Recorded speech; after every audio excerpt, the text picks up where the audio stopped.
Hello and welcome or welcome back to the channel. I have been away for a while traveling in Asia. Now I'm back and today's topic is distortion. Now, recently I bought this little device here. It's actually not so little. It's a neat distortion device from Minimal Audio. And that's just where I got the concept from. I mean, our solution will not sound exactly the same, but the principle is that we have separate distortion shapes for the positive and the negative part of the signal. So I can apply some pulse wave shaping here and some kind of bit crushing on the lower half of the signal. And this gives really interesting results. And I also think some guitar amps actually work this way, that they only distort the upper half of the signal, so the positive part, and ignore the negative part. So yeah, this should be interesting. And let's get started. So I made a tutorial before about a split oscillator, and basically this works the same way. So let's zoom in a little bit and get started.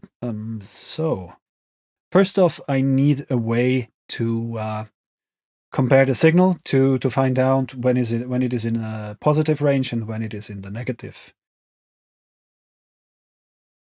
So we also want an oscilloscope so that we can monitor what we are doing all the time, and set this to pitch. Now first we need to compare the signal. Well, this is positive, this is negative. When it is in a positive signal, positive range, then it is bigger than 0. So if we compare the outcoming signal or the incoming signal with 0, I mean, having nothing here is equal to having 0 here, then we should only get the positive signal.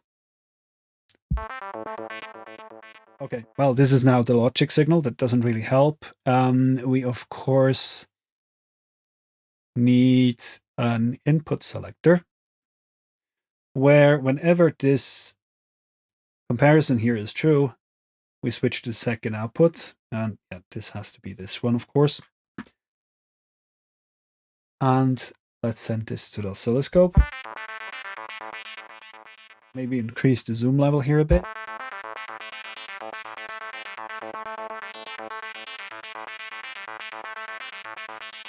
As you can see, we only get the positive part of the signal displayed. However, there is even a simpler way than that. In the shaper section, we do have a rectifier, which allows us to control the volume of the positive and the negative signal independently, and even fold the negative signal up into the positive range.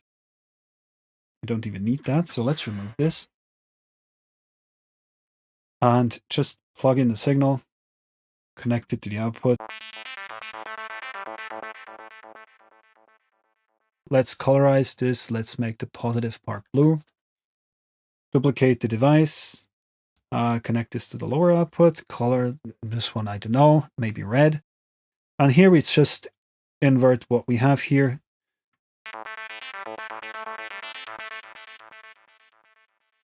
This is the original signal that was going in.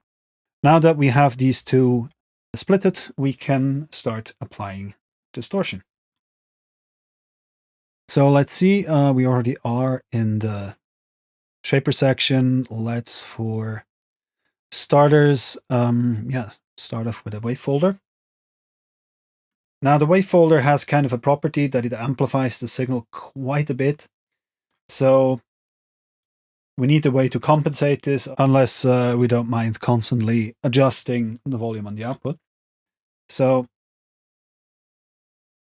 we need some other devices, like a modulator out and a value.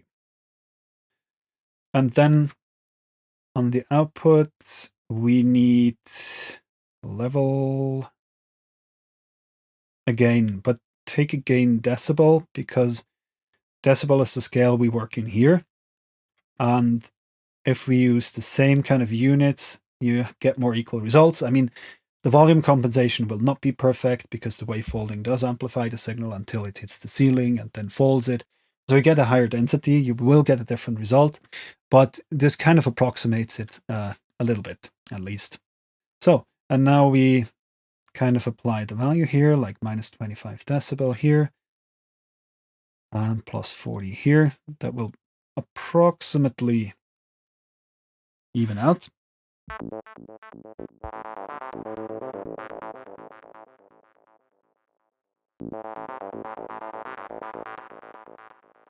Nothing happens because I have not connected it.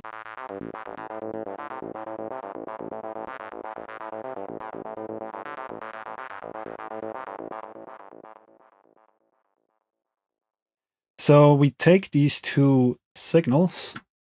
First, duplicate this entire setting. This one is red. Connect the lower half of the signal. And everything in the connections already work. Now, what we need to do is we need to go to mixing or math and get a summing device to sum these signal again to one whole. And then when connecting to the output, hold shift so that it creates a blend device. So we can now fade between dry and wet. Now for now, let's go completely wet.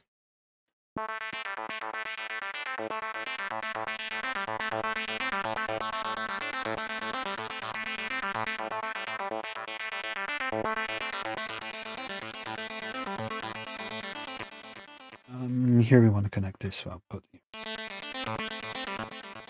Yeah, and as you can see, we have now complete control over the upper and the lower half of the signal. Let's name this.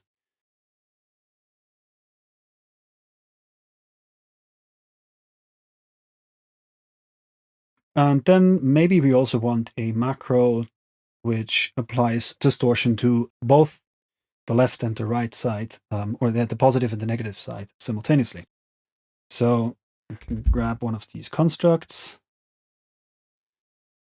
rename it to just folder, and apply this to these two macro knobs.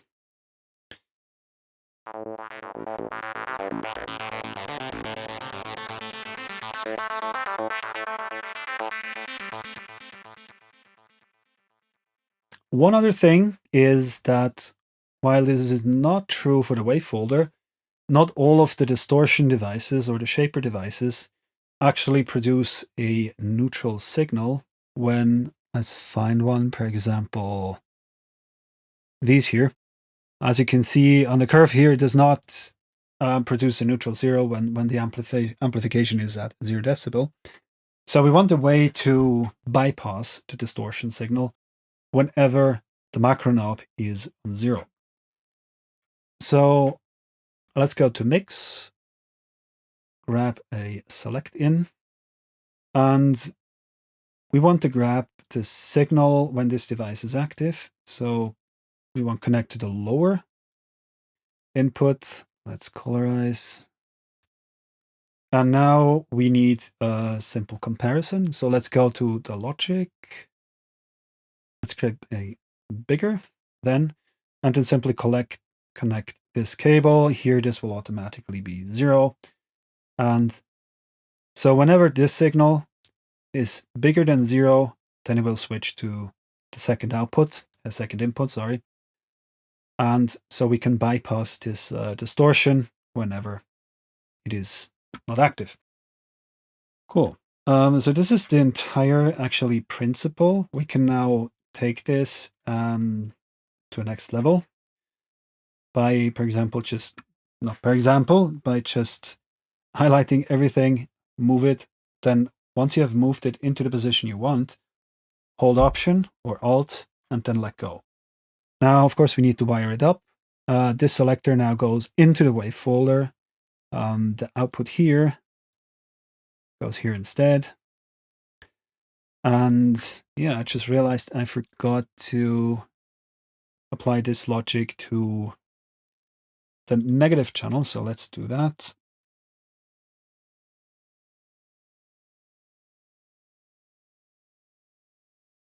And here this is red. Now this should work. And yeah, if we had done this before, we would now not need to, we would not have to copy this again. Now we do. Okay, like this. This one goes here. Upper input is empty, and this output goes here. So, and now, well, instead of a wave folder, let's say, well, here we want a Chebyshev. Let's go for the Chebyshev. For some reason, let's turn this to 0. The modulation is not automatically applied. Some devices it is. In case of the Chebyshev, you have to reconnect it, but the rest should work. Yeah, of course, we need the correct output, like from here and from here. Okay, a little debugging session. What is going wrong? Yeah, this one is bypassed. Yeah, when it's bypassed, we need to feed in the signal from the previous device, which in this case is the input. And in the second case, it is the previous distortion device. Like so.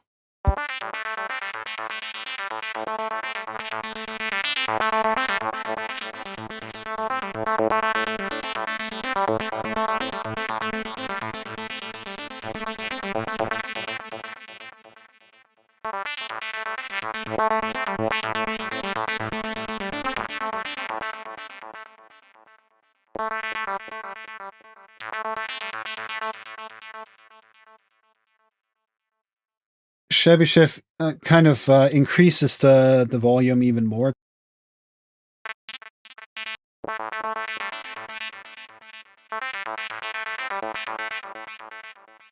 We're doing something wrong. Yeah, no, of course. I'm talking nonsense. This has to be ignored, but we need to take this signal and this signal now.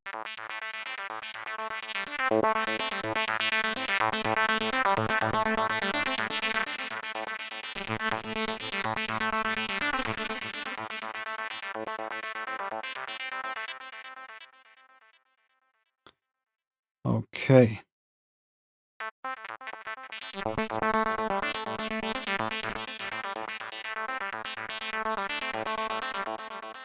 Because we're in Bitwig, we don't have to choose one or the other distortion.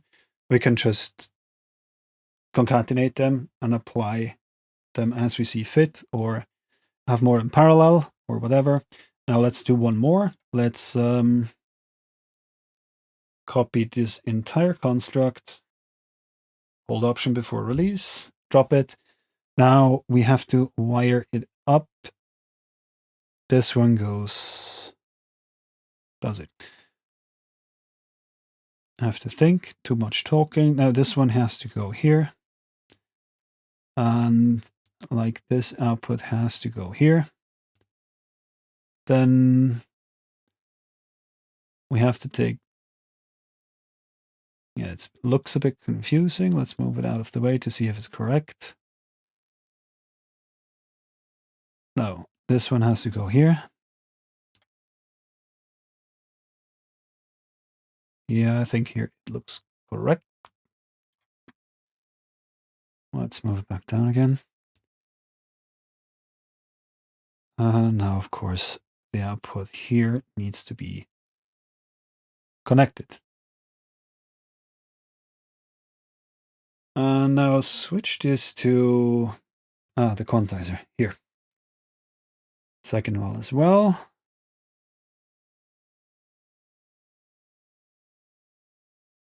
Then apply the modulation.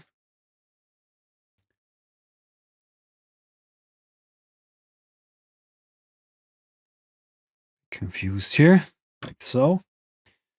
And also here we can remove the gain reduction because introducing a quantizer does not change the gain. or not significantly anyway.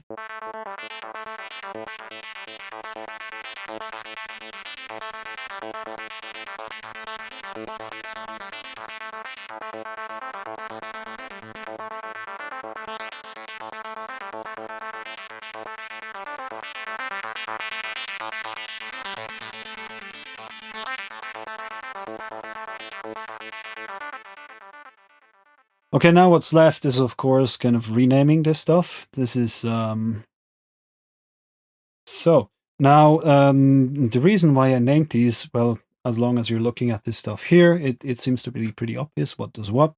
But I now want to map this to macro pages so that then I can, for most of the time, leave this entire grid page closed and just control it from my macros. The question is only how we want it. First, okay, let's take the first page. The first page controls the wave folder plus and minus, the Shabby plus, and the Shabby minus, the quantize plus, and the quantize minus. And of course, we also want access to the actual mix. And yeah, because we sometimes have deviations in level, we also want an attenuation knob where we can make everything a bit quieter. So now your connected MIDI controller should automatically actually recognize these, and your first 8 knobs should control these parameters. Now, let's go to the second page. Let's add a new one, and here we want the actual macros connected, which control both sides equally. Open source control editor, remote control editor, not source. And then you can call this, these are the plus / minus, distortion, and this is just so. And of course, when you then save it away, this will be recalled whenever you open this device.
Yeah, cool. I think this sums it up. I mean, of course, you can go further. Especially we have seen now that the Shabby Chef, increases the volume quite significantly. I mean, we can do something about that. But this is just fine tuning. The principle, it works like this. I hope you liked the tutorial. I hope you're happy with it. Please like, subscribe, and see you next time.